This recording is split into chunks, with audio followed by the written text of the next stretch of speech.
Hey guys, today I wanted to talk a little bit about the funding that we receive for Makayla on, I guess, a yearly basis or a monthly basis. I got a lot of questions in regards to my last videos about going to sick kids and were certain things covered, and there was comments back and forth saying this was covered and that was covered, this wasn't covered, this should be covered, yada yada yada. So I wanted to tell you exactly what we get covered for Makayla throughout the year. So our biggest funding comes from the government, basically. As most of you know, Canada has free healthcare. There are certain things that we do have to pay for, but the majority of Makayla's healthcare is free.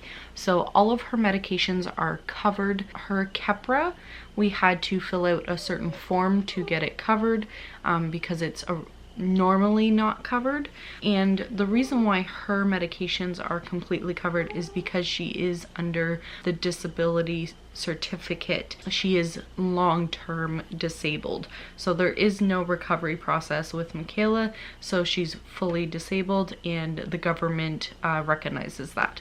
So she gets her drug coverage, she also gets dental coverage, and throughout the government it's called the Disability Tax Credit, as well as ACSD, which is Assistance for Children with Severe Disabilities. We get a monthly amount from them based off of our incomes and all of that. When I lived by myself with Makayla here without Kyle, when he lived at his dad's, I got the full amount, which was I believe $420 a month. And now because Kyle and I live together, I have income, he has income, I believe I only receive $120, I believe. But that's not the important part. It's the fact that ACSD covers the medication and her dental care. So moving on from ACSD, there's also what's called ADP, that is Assistive Devices Program. So through that, all of her devices are normally covered.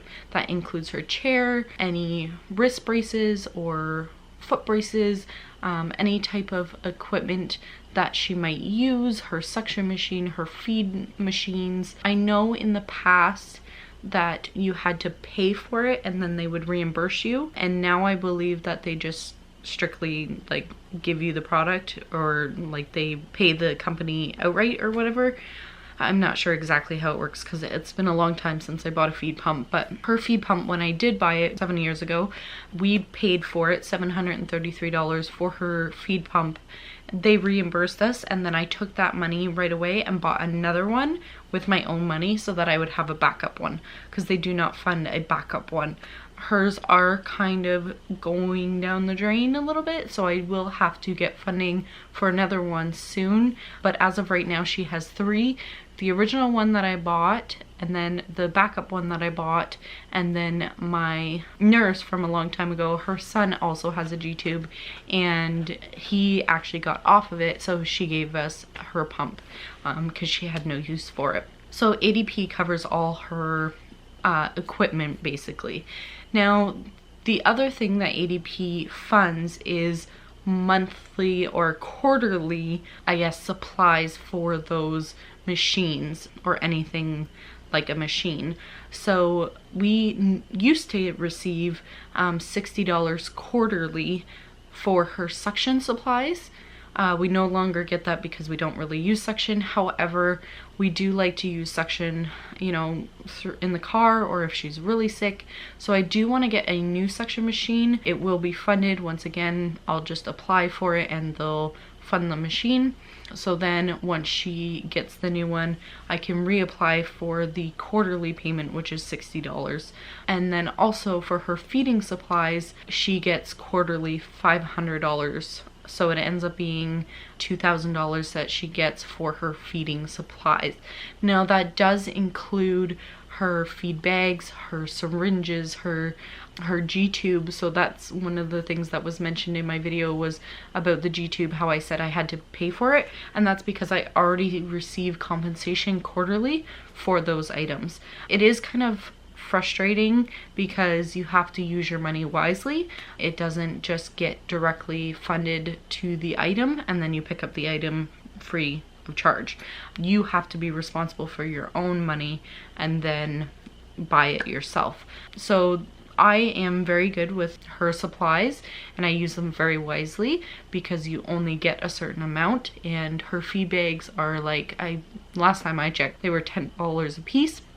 The attachment piece that we used to use was like $3, and now these new G-tubes are $50. Her old G-tube was free, which was awesome. I love that. We would go to Sick Kids, they would put it in, and we would be on our way. However, because that company is no longer making those, we have to go with this new one, which it is a cost.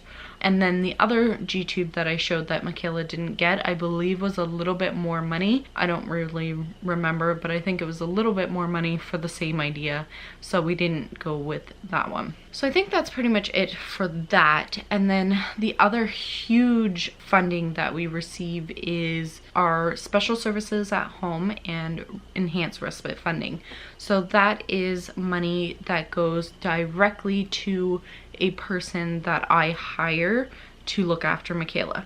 So we receive, for special services at home, we receive $5,600 a year, and then with enhanced respite we receive $3,500 a year, and that goes towards babysitting. So if Kyle and I want to go out and Makayla has to be watched, that will fund that. None of that money comes directly to me. I fill out a form, state how many hours was worked, what the hourly rate was, the total amount that I owe, and then that money comes to me and then goes out of my hands to the person that I pay, which is mom and dad, because they're the only people that I trust to watch Makayla. So we use that throughout the year, even if we go out, you know, once a month, or even just go grocery shopping, or whatever it is the case, even go for a walk down the road. All that time adds up, and that money contributes to that pay. So that's one of our biggest fundings that we get. And then also I did want to mention, for the disability tax certificate, we do receive an extra amount. Normally you have like your baby bonus or your child care amount that you get through the government, and ours is a disability amount. So hers is more than what you would receive with a normal child. I don't know the numbers. I don't think it's much more, but because she is disabled, she gets a little bit more. And then the last thing I wanted to state is just charities and local funding groups and that type of thing. Most of our bigger items, such as her van, our lift system that we did at the other house, her tracking system, that is all covered by charities, local charities such as President's Choice Children's Charity, also March of Dimes. I don't know if that's government run or not, but March of Dimes. And Easter Seals is a big one, and then just smaller little charities, like we've used Jennifer Ashley charity, we've used a Wish Foundation, no, a Children's Voice Foundation, I believe. I don't know, there's so many different charities. And then there was one other Native one that we used. And then there's one more thing that is covered, and that is her diapers, and that is covered through Easter Seals. We receive I believe it's quarterly payment that we get, and I believe it's $200 quarterly to cover her diapers, because now that she is in adult diapers, they cost a lot more than baby diapers. But then again, she uses a lot less as well. Now, all of these things are usually annually reviewed, so we have to submit our income, we have to submit our expenses, and it is all based off of the previous year in what we spent. So each year that I make money, that amount changes. If I make no money at all, then I would receive the full amount, and that type of thing. Oh, and one other thing, parking is not included in that funded amount. We do get the ACSD, which helps with that, so that monthly amount of $100 and something goes towards her extra laundry, her travel time, her doctor's appointments, her parking stays, her hospital stays, her like stayovers, if that makes sense, like in a hotel. So we don't actually get the money back for a hotel visit, like we don't get that paid for.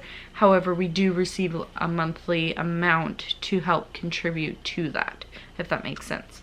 So I hope that answered a lot of your questions about funding in Canada, or at least Ontario, where I am from. We do get pretty much everything covered.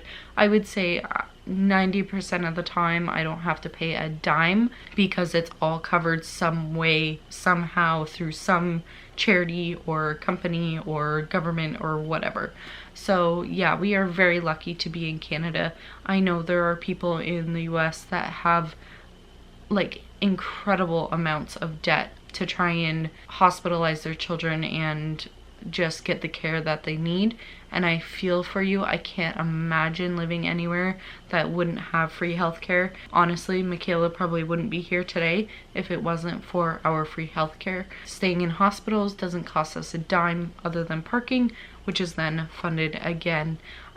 So yeah, I can't say enough good things about Canada's healthcare, and people might have different opinions, but for us, for someone that has a child with disabilities that is constantly at doctor's appointments and hospitals and wherever, we are so thankful to live here. So I think that's it. If you learned something new, give this video a thumbs up, subscribe to my channel if you haven't already, hit that notification bell so that you get my videos as soon as they come out, and I will see you next time. Bye guys.